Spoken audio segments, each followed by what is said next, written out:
Kogi State is sharpening its focus on security and infrastructure as the government unveils its 2026 budget built around these priorities. Now, major projects include the proposed Zariagi International Airport, a new security base in Kabba-Bunu, and ongoing erosion control works in Anqua.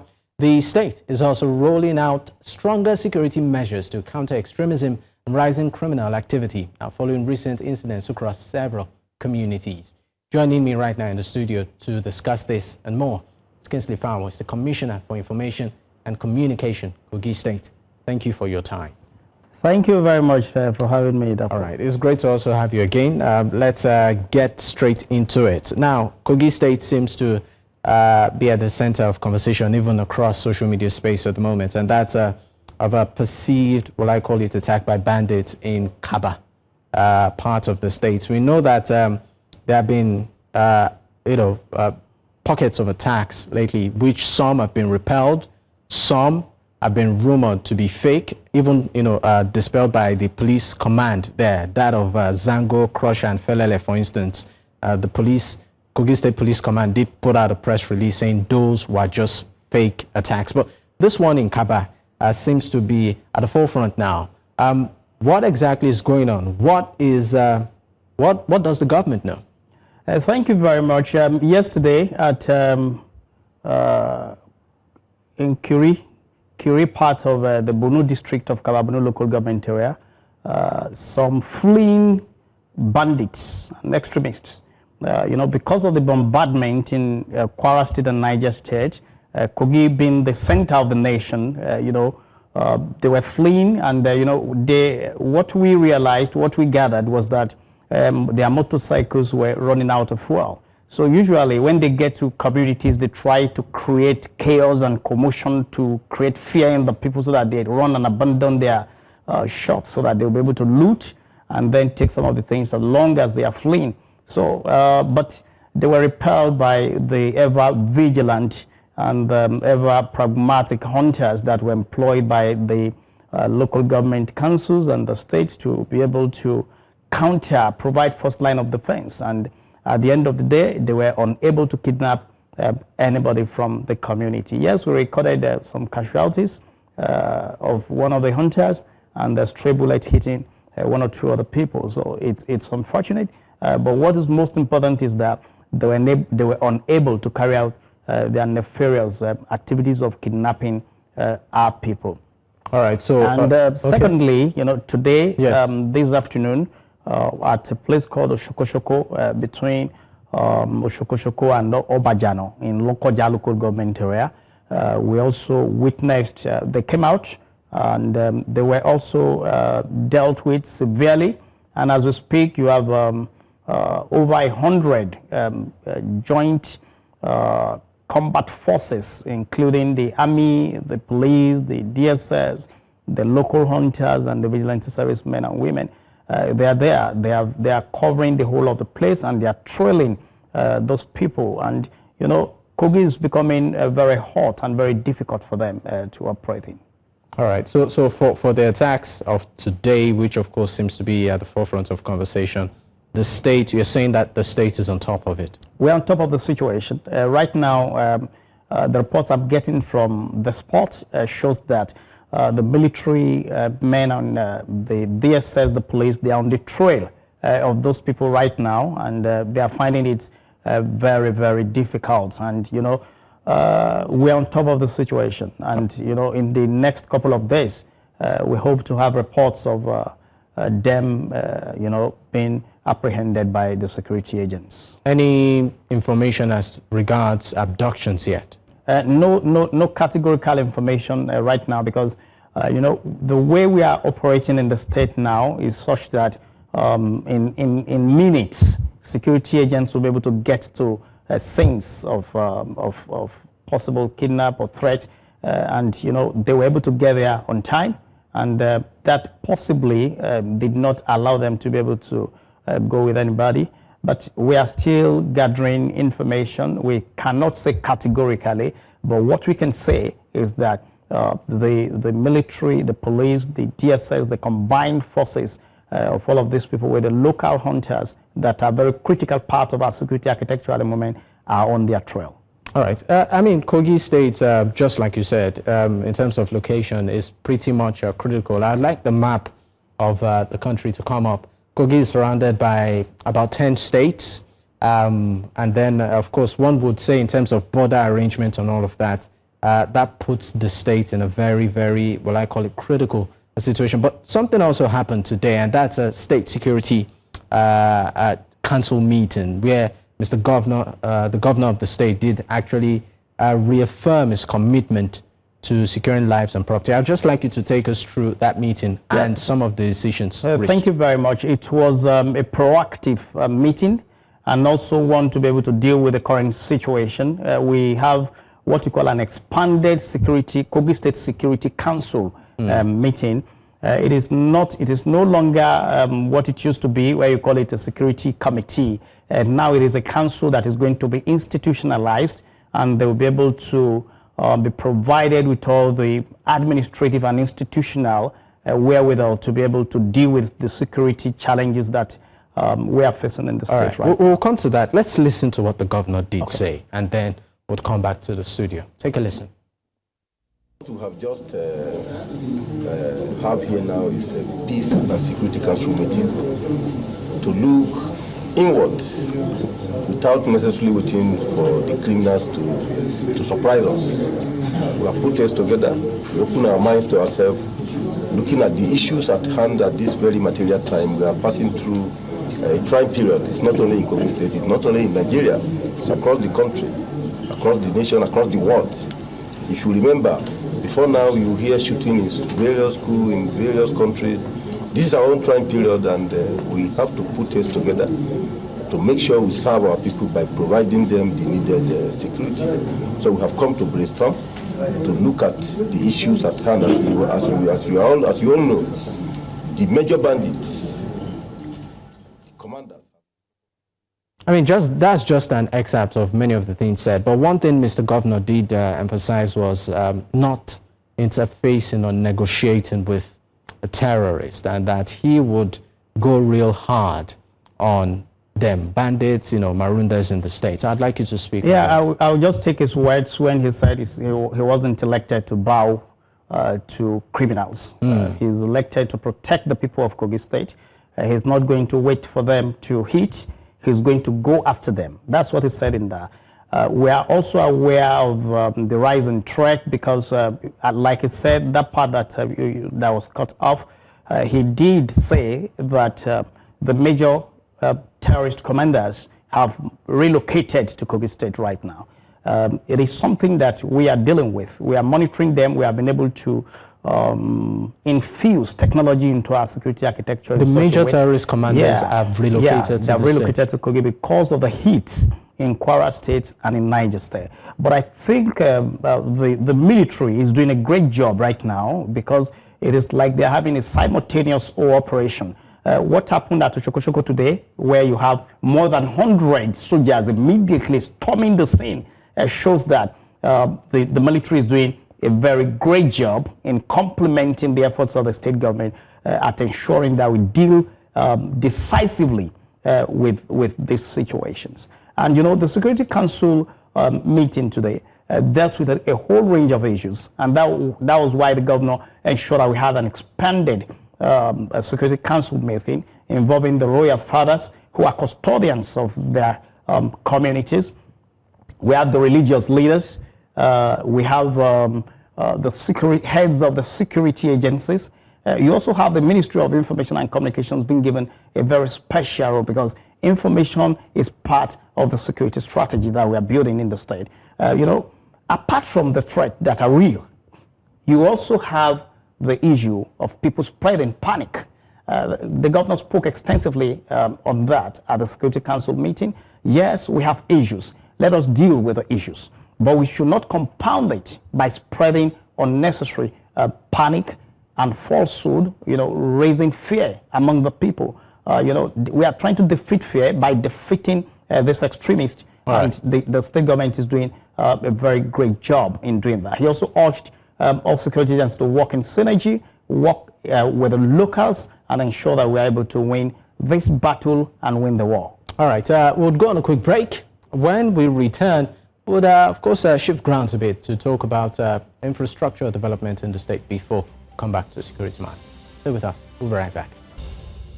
Many thanks for staying with us. It's still Politics HQ on News Central Television, and I still have the Honorable Commissioner for Information, Kogi State, Mr. Kingsley Fanwo. He is, of course, live in the studio with me. Thank you for your time. Before we went on that break, you were trying to highlight some of the things that were discussed during the security meeting with the governor in the state today. And part of it is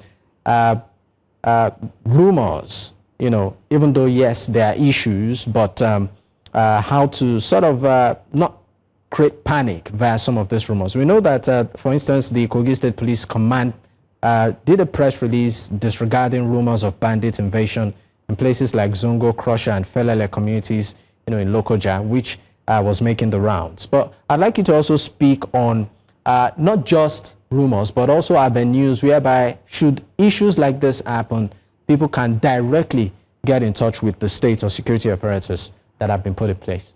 Thank you very much. You know, the issue, part of the issues that were discussed at the Security Council meeting had to do with the issue of panic spreading. You know, it's something that could be as criminal as the activities of terrorists, because you are creating panic. In the process, people could even lose their lives. Like today, there was a rumor that the Kogi State Polytechnic was being attacked. That was complete falsehood, and people started scampering. You know, we are urging the citizens to trust the integrity of our communication as a state. We are not denying the fact that these terrorists, these extremists, these bandits are in our state, and we are dealing with the situation. We are not denying the fact. And you know, what we just want them to know is that we can only win together. We can only win when all of us work together without spreading falsehood. You know, dealing with extremism is enough trouble on its own. We should not add the issue of panic spreading to it. And also, you would know that Kogi State is blessed with a lot of mineral resources. Those that have been profiled, you have 32 mineral resources. No state in Nigeria has that number. That also shows that you have a lot of mining activities going on in the state. And mining in Nigeria comes with the issue of banditry and criminality. Also, at the State Security Council meeting, the governor was very clear about it. If you are coming to Kogi State to mine, you must be properly profiled. You must tell us what you are coming to do. You must disclose the identities and particulars of everyone that is working with you, because we don't want these mining companies to have bandits and criminals who do mining in the day, during the day, and also become kidnappers and bandits during the night. So it is quite instructive that I make this very public. All right. Let's move away from security slightly and talk about infrastructure development. There are projects that we also understand are, you know, are ongoing for residents of the state. I mean, the current administration is trying its best to ensure that, you know, not just the lives of residents there, but even the ease of doing business through infrastructure, you know, is made to happen. Would you take us briefly through some of those projects? Thank you very much. We can pick it from the fact that the governor came with a very clear vision. You know, you don't just come to say, I'm going to do infrastructure. What kind of infrastructure do you want to provide? And who do you want to benefit from the infrastructure that you are providing? We are big on health, healthcare delivery. And we shifted attention from secondary and tertiary healthcare institutions to strengthening primary healthcare delivery. This is the closest to the people at the grassroots. And you know, the Ododo administration is about the people at the grassroots. And right now, you know, every ward, we have 239, in every ward of the state, you have a primary healthcare development projects ongoing. And I can tell you that more than 80% of these projects are already completed. It's not about building new ones. We are remodeling old ones. We are building new ones. We are providing solar power so that they don't rely on the national grid to be able to power their operations in those healthcare centers. We're also building staff quarters. So it's not about so the staff had gone like 4 kilometers to his house to go and sleep. No, there is a place where you could stay. And we're also providing water. This is to ensure that instead of finding hospitals around, you can do all those primary and even secondary healthcare services in this primary healthcare center. 239 ongoing. We have 245 on the line that we also start any moment from now. So we are big on health because that is going to have a direct impact on our people. We're also big in the area of education, strengthening the primary school environment, the secondary school remodeling, and building new secondary schools like the one we have in Okebukwu in Kabba-Bunu local government area, and the one we have in Dekina local government area, the one we have in Okehi local government area. These are model schools that is redefining secondary education in our dear state. And when you go to our tertiary institutions, they've virtually been turned into construction hubs. From the Prince Abubakar University at Anqua, the internal roads, the various the various structures that are springing up, especially in the medical college of the school. We've just gotten accreditation to be able to produce medical doctors in that school. The same thing is happening at the Conference University of Science and Technology at Osara, where you have a lot of infrastructure. The Senate building, the hostels for boys and girls have been completed. We've completed the perimeter fencing. We've also installed cameras and other security gadgets in that school to be able to monitor, and be able to safeguard and proactively prevent crime from happening there. And when you come to Kabba, the Kogi State University, a lot of the Senate building, the engineering building, all of them are springing up fast, and hostels for boys and girls too. And when you come to road infrastructure, we are doing a lot through our collaboration with RAMP. We are doing a lot of roads, and also Kogroma is working very hard to take development road infrastructure to places that would never expect it. For instance, in Egbe local government area, Egbe township that is not even a local government headquarters, we've done 13 kilometers asphalt road in that place. And also Ayetorobede, it's ongoing. At Mopa, it is ongoing. Anqua is ongoing. Dekina is ongoing, and a lot of other places like that. So that is also on that side. And apart from that, we're also improving our administrative structure for our civil servants to be able to deliver. The audit house has been completed. The pension house is about 90–95% completed as we speak. And a lot of other infrastructure are going on in the state. And when we talk about this infrastructure, these are infrastructure that have taken billions of naira. And you wonder how is the state able to fund this despite spending heavily on security. It boils down to what I call financial engineering. The governor is not just an accountant, but is also a chartered auditor, a forensic auditor, a manager of resources. And that's why he has been able to achieve what he has been able to achieve with this infrastructure. All right. What is the Kogi State's position on the issue of state police? It is very straight. The southern governors yesterday met and they passed their resolutions. I'm very sure that the northern governors will also sit to also pass their resolution on it. And also conversations are already ongoing around presidency because what is happening right now shows that the state, the destiny of every state should be in its hands. It is getting difficult for you to rely on a command system that will come from the headquarters of the forces in Abuja. It's always better if you have your state police. What we have been able to put it into practice in Kogi State with the hunters and the vigilantes shows that security is local. Security is actually local. What the locals can achieve, what you can achieve locally within your state with your people who have understanding of the terrain is bigger than what you can achieve when you rely solely on federal police. That's not going to take away the federal police. You can have a federal police and also have the state police all working together to ensure security. So I would say that personally, I believe in the state police. And the reality on ground also for shows that. But there's also some sort of, inevitable. what I call it, skeletal arrangement when it comes to security at the local level, already in place in Kogi State.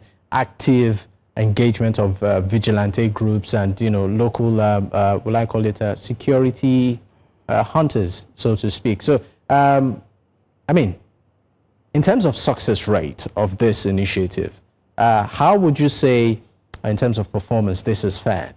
If they want to go into state police, I think they can come to Kogi State and look at the model that we have.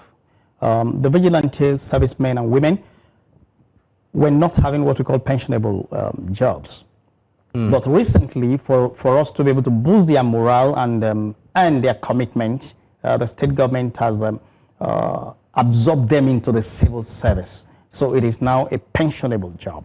And now we have hunters that are collaborating with these vigilante servicemen and women, as well as the conventional security forces, to be able to achieve the success that we are achieving in Kogi State.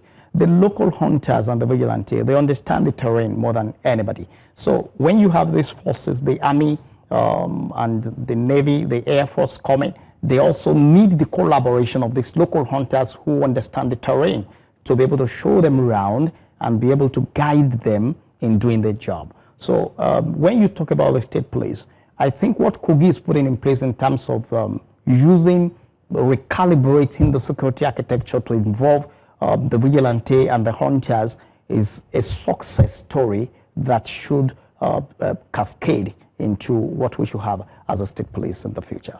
All right, before I let you go, I'd like the map to come up. I'll go back to what I said earlier. Kogi State is surrounded by about 10 states. There you have it, the FCT, Kwara, Ekiti, Ondo, Edo State, Anambra, Enugu, Benue State, Nasarawa too is there.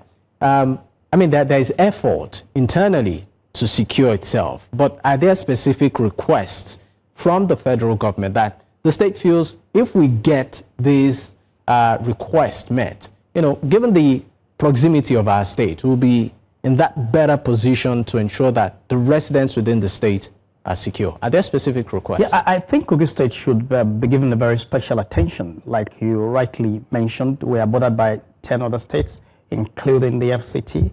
That is not just that. The story does not end there. You talk about the landmass too. The Kogi State landmass is larger than the entire southeast of this country. And when you look at the connection, we have borders with the south-south. We are sharing border with the southeast. We are sharing border with other states in the north-central, the southwest, like that. So the connection. So you can say that Kogi State is actually the center of the country. And with that very large land mass, you need more federal security presence in the state to be able to achieve this, like having more forward operation base around the state who will be able to work with a local security architecture to be able to ensure security. Like also, you have to take into cognizance the issue of mining in the state. Having 32 mineral resources in commercial quantities. The coal that you have in Anqua will last for over 250 years. You have the limestone at Obajano going into the Bunu plains. You have also at Mopa to the Ido plains. So, it is a state where you have a lot of mineral resources, where mining is taking place. And, where you have mining, you also know that it comes with a lot of challenges when it comes to security. The issue of forest guard, Kogi State should be given a very special consideration by the federal government. So for the issue of forest guard, you feel that Kogi State should be priority? It should be a priority. It should be a priority. All right. It's been, of course, great having you on the program this evening. Thank you so much for your time. Thank you very much. And I also thank News Central for the wonderful job that you're doing and for beaming your attention on Kogi State. Thank you very much. All right. Yeah.